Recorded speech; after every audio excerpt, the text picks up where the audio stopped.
What is up? Getting ready to do another repair in somebody's car. Another POS import. This time a Toyota Camry. Gonna do the timing belt. Just love this Jap Crap. So pretty easy to get to the stuff on this side. That is definitely a lot easier than changing a compressor on a Honda. But here's the timing belt cover, just plastic. Yeah, it looks like the bolt's halfway loose for me. I guess he probably had somebody inspect it. So never done one on a Camry. Actually I have, back in like an 87 Camry that they worked on probably back around 90 or so. Anyway, so I just got the engine jacked up a little bit because I'm going to take this motor mount out of the way. Got the whole kit here. There's a pump, new tensioner, new idler. So get her done and make some side money too. Save that guy a lot. He'll probably save him like $400 for me doing it. So. Okay, got the upper timing belt cover off. The belt's loose as crap, but I see a bunch of metal shavings and something busted through down here. I hope that's just a water pump or something. Nothing in the case or anything. Wow, that would suck. I'll pull the pulley off first. Right, just got the lower timing belt cover off, and yeah, did some carnage in here. I was expecting just a stripped belt.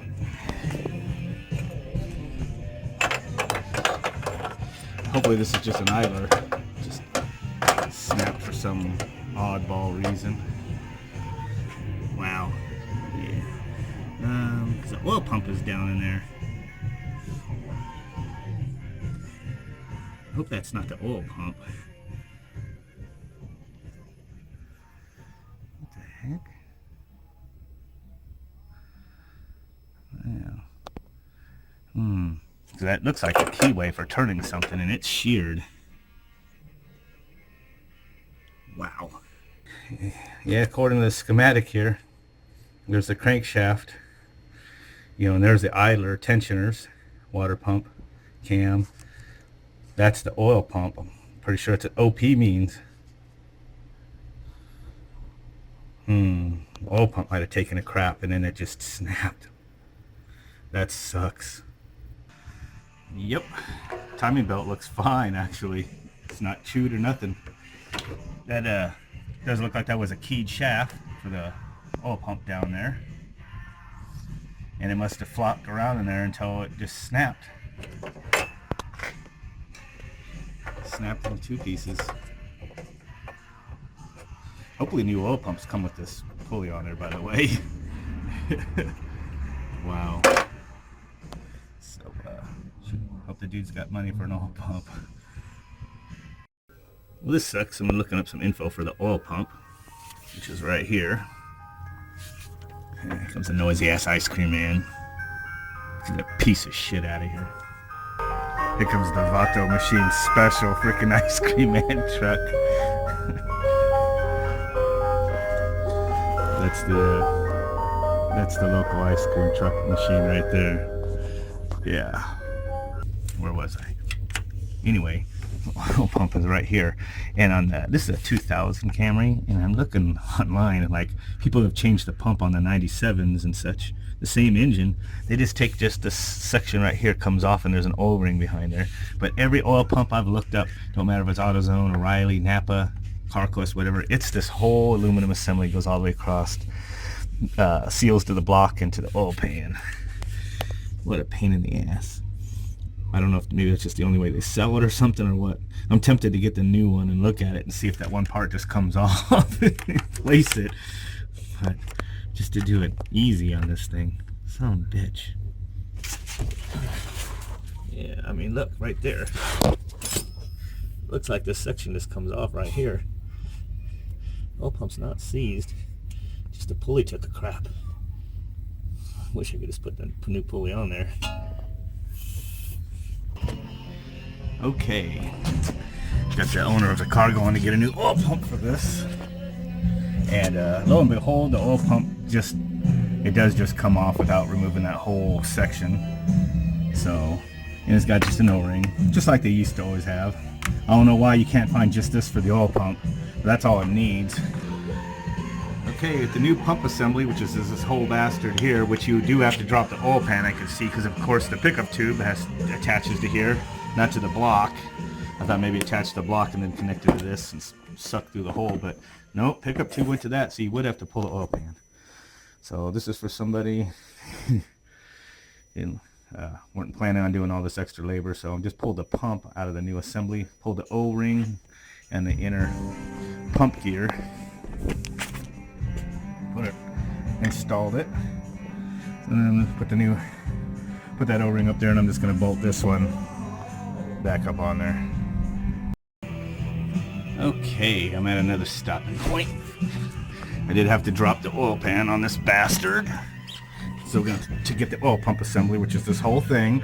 I wanted just to stink out the pump assembly itself and put the new one into this old housing, but since it's a different manufacturer, it's not quite the same, so I'm changing the whole thing.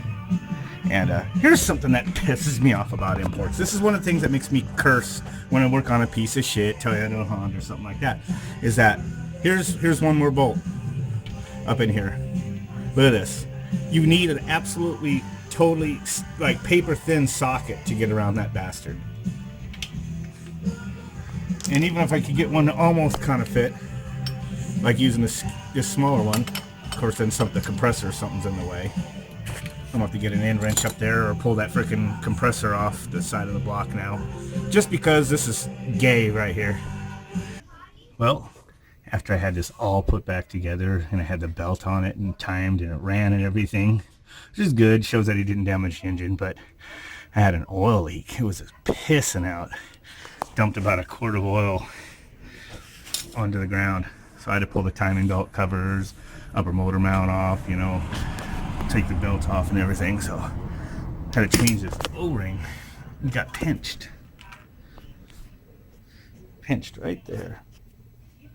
See, it's not even that bad, but it got pinched right there. I guess that was enough for it to leak.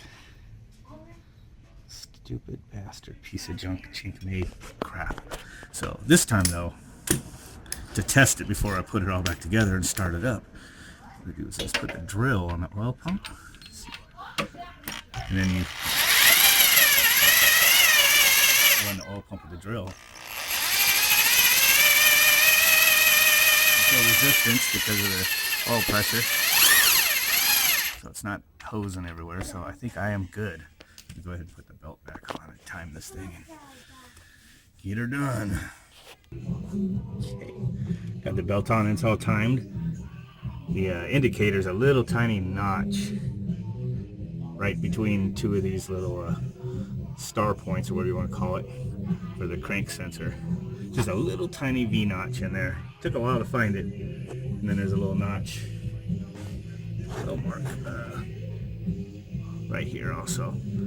So right between there is where the crank timing is. I don't know if this is factory or if somebody's changed the belt. I think the belt's been changed, but the official mark is this hole here, lines up with the hole in the cam bearing housing. That's dead center on this slant 4 that's in this POS Toyota. So anyway, it should be timed good. I already had it running once. I had an oil leak problem. So anyway, I'm just gonna put the covers back on now.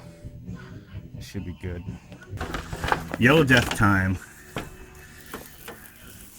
I just broke the top of my container trying to get the camera out. So fuck. You can see the engine's pretty greasy there. Well, to let that soak for a few minutes. Got to wash my hand off. The yellow death is starting to burn. Broke the looks like the end broke off right there. Probably could fix it, but need to relieve the pressure. Well, didn't get to foam it up like I usually want to, but even that little half-ass spray that just did, and it sure made a difference. Very little bit of grease left over there where they didn't get it with the coil cleaner. This was caked up pretty good, so